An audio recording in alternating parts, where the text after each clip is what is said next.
En visite en Afrique du Sud dans le cadre du dialogue diplomatique initié par le président Félix Houphouët-Boigny, M. Laurent Dona-Fologo s'est rendu à Soweto. Soweto, ville mystique et ville mythique. Il va nous en parler. Le seul point qui va être un peu difficile, ce sera la visite de Soweto. Soweto, tout le monde connaît, tous les Africains noirs savent ça. C'est vraiment le cœur de la résistance contre l'apartheid. La maison de Mandela se trouve à Soweto. Tous les Africains qui comptaient à l'époque étaient à Soweto. Tous. Et les travailleurs noirs étaient à Soweto. Ils venaient travailler à Johannesburg. Le soir, ils reprenaient le train pour aller dans ce township, comme on dit, Soweto. Mandela, à l'époque, il était toujours en prison. Il était en prison. Il était déjà en prison depuis longtemps. Oui. Donc, nous ne l'avons pas vu. Nous avons visité la prison où il était. Mais nous ne l'avons pas vu à ce moment-là. Il est sorti en 90, vous savez. Donc, c'était loin. Alors, ce que je voulais vous dire, c'est que dans mon programme, il n'y avait pas la visite de Soweto. J'ai fait Johannesburg, Pretoria, la capitale, le Cap, comme vous le savez, Durban, Umtata, East London, bref, toutes les grandes villes de l'Afrique du Sud. J'ai proposé qu'on ajoute Soweto, mais mes hôtes ont refusé. Ils m'ont dit, monsieur, ce n'est pas possible. C'est trop risqué. Parce que, vous savez, votre visite ne laisse personne indifférent. Toute l'Afrique a condamné cette visite-là. Les grands hebdomadaires francophones de Paris, je ne vais pas les citer, nous ont condamnés, tout le monde le savait. Alors, les gens sont sur les dents. Si vous allez là-bas, on ne sait pas quelle sera la réaction de vos frères noirs. C'est risqué. Nous ne pouvons pas vous amener à Soweto. Je leur ai dit, vraiment, je ne peux pas faire cette visite sans aller à Soweto. Pour montrer que nous sommes venus prêcher le dialogue des deux côtés, je suis obligé d'aller à Soweto. Sinon, ma mission n'aura pas rempli tout mon objectif. Alors, ça a été une discussion un peu difficile. J'ai appelé ici le président Houphouët-Boigny. Donc, j'avais le contact. J'ai pris sur moi de l'appeler. J'ai dit, monsieur le président, j'ai rencontré une seule difficulté, c'est celle-là. Ils ne veulent pas que je visite Soweto. Ce n'est pas prévu au programme. Il m'a dit, il faut les amener à inclure cela dans le programme. Il dit, bon, si tu insistes et qu'ils ne veulent pas, il faut claquer la porte. Et prends ton avion et reviens. Alors j'ai dit, bon. Donc quand il m'a dit ça, j'ai compris que quel que soit Alpha, j'irai à Soweto. C'était un ordre, désormais. Et je dois aller. Mon président m'a demandé, au cours de ma visite, d'aller visiter Soweto. Faites-nous confiance, il n'y aura pas d'incident. Et ah bon? Il dit oui, oui. Mais pourquoi est-ce qu'ils craignaient tant un incident? Ils m'ont dit que le jour qui était prévu, que j'avais proposé pour aller à Soweto, était un vendredi. Ils m'ont dit que les vendredis,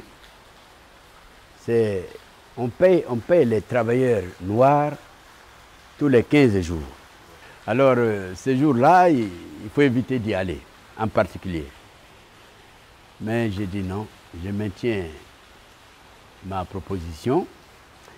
Finalement, ils ont accepté. Ils m'ont dit, nous acceptons à condition qu'on parte tôt et qu'on revienne tôt avant l'arrivée à 18h des travailleurs venant de Johannesburg. Vous savez, c'est le train de banlieue. Voilà, Johannesburg, Soweto. Je ne dirais pas un petit secret, il y avait une petite disposition que je ne leur avais pas dite. Lorsque le président Houphouët recevait à Yamoussoukro depuis longtemps les différentes délégations discrètement, les blancs comme les noirs, il avait reçu un noir qui s'appelait Mampouya. Monsieur Mampouya est venu voir le président à Yamoussoukro, comme les autres, et le président l'avait bien reçu, a discuté longuement avec lui. Il avait déjà en tête que j'irais en Afrique du Sud, mais je ne le savais pas encore en ce moment-là.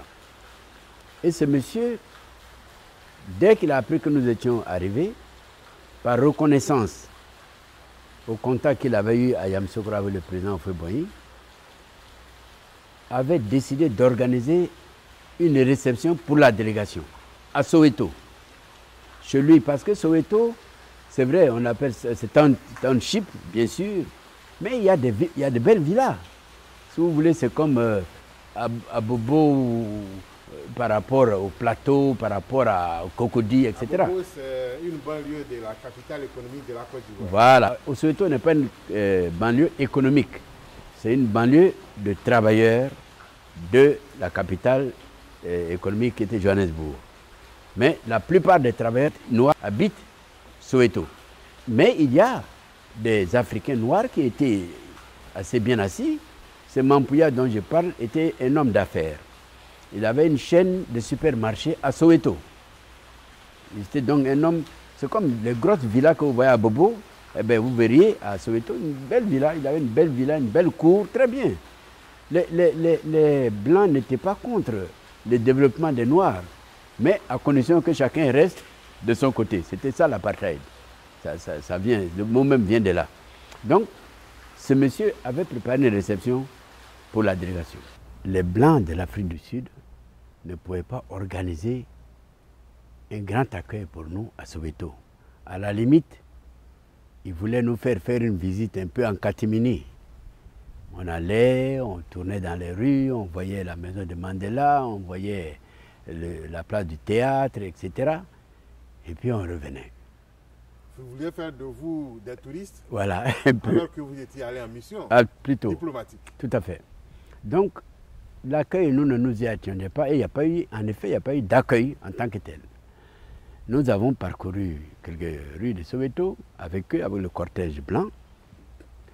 Nous nous sommes arrêtés devant la maison de Mandela, nous avons visité. Le clou de notre visite, ça a été la réception organisée par M. Mampouya. En vérité, les Blancs, nos hôtes, voulaient nous faire repartir à Johannesburg avant l'arrivée des travailleurs. Parce qu'ils craignaient un peu, comme je vous ai dit, c'était un vendredi, ils craignaient un peu leur retour, qu'est-ce que ça allait donner. Bon, c'était un peu inquiet. Ils sentaient d'ailleurs au changement de la couleur de leur peau qu'ils n'étaient pas très tranquilles. Mais nous, on était prêts vraiment à tout. Parce que c'était une mission, il fallait aller jusqu'au bout. Sans provocation, mais sans faiblesse. Ainsi, à 18h, alors qu'ils voulaient qu'on parte à 17h, c'est à 18h que les gens sont arrivés pour la réception. En moins de 20 minutes, la cour était remplie. Il y avait des buffets partout et la cour était remplie. C'est là où j'ai vu de près vraiment ce qu'on peut appeler les combattants anti-apartheid. Il y en a qui étaient sortis du maquis, barbus, cheveux, hirsutes, tout, qui faisaient presque peur. Et les Blancs avaient réellement peur. Mais ça s'est très bien passé parce que Mampouya a pris la parole pour me souhaiter la bienvenue, comme on le fait ici, naturellement. Après, j'ai demandé si d'autres voulaient intervenir. Alors, tous les révolutionnaires, barbus, durs, maquisards, ont pris la parole. Ils m'ont dit ceci. Monsieur, vous avez dit à l'aéroport qu'il y a un mur de haine, de sang, qui sépare ici les blancs des noirs. Demandez à vos hôtes, qui a construit ce mur? Qui est responsable de l'existence de ce mur? Est-ce que c'est nous ou c'est eux? Le mur de sang, le mur de haine, le mur de peur, il peut être cassé. C'est eux qui doivent le casser. Ces blancs que vous voyez là, aucun d'entre eux n'a jamais mis pied ici à Soweto. Si ce n'est pas à la faveur de votre visite, jamais un blanc peut venir ici, comme ça, se promener chez nous. Clair, devant tout le monde. Hein? Et c'était vrai, ce n'était pas une manière de parler. Ah non, mais devant eux. Voilà. Bon, évidemment, les Blancs ne répondaient pas ils m'accompagnaient. Moi, j'ai pris la parole pour leur dire oui, nous sommes conscients de cela. C'est justement pour mettre fin à cela que le président Houphouët nous envoie. Ça ne se fera peut-être pas en un jour, mais il a dit que la goutte d'eau, ça je cite Houphouët Boigny, qui tombe régulièrement sur le rocher, finit par le percer. Le rocher le plus dur finit par le percer. Donc, nous commençons aujourd'hui. Dans quelques années, nous ferons le point. Mais ce qu'il vous demande, ce qu'il demande aux Blancs, il demande aux Blancs de ne pas avoir peur. Les Africains intégrés, indépendants, ne les jetteront jamais à l'eau. Lui n'est pas pour qu'on les jette ni à l'eau, ni qu'on prenne les armes contre eux. D'ailleurs, disait-il, si les Africains, même toute l'OUA réunie, voulaient venir ici attaquer les Blancs de l'Afrique du Sud, il n'y aurait qu'un bain de sang, et c'est 80% du sang viendrait des Noirs. Et on ne réussirait pas à les chasser par la force. Parce que je dois vous dire une chose, j'ai visité toutes les bases, y compris la base navale du Cap. Il n'y avait pas un pays africain aussi armé que l'Afrique du Sud. La partie blanche, bien entendu. Les sous-marins, les avions de guerre, ils avaient tout pour anéantir quelque troupe que ce soit. Nous, on n'avait rien. Même les mouvements de libération nationale, les gens parlaient, on les aidait, mais il n'y avait jamais eu assez pour chasser. Même les Portugais, on a eu du mal. En Angola, vous le savez.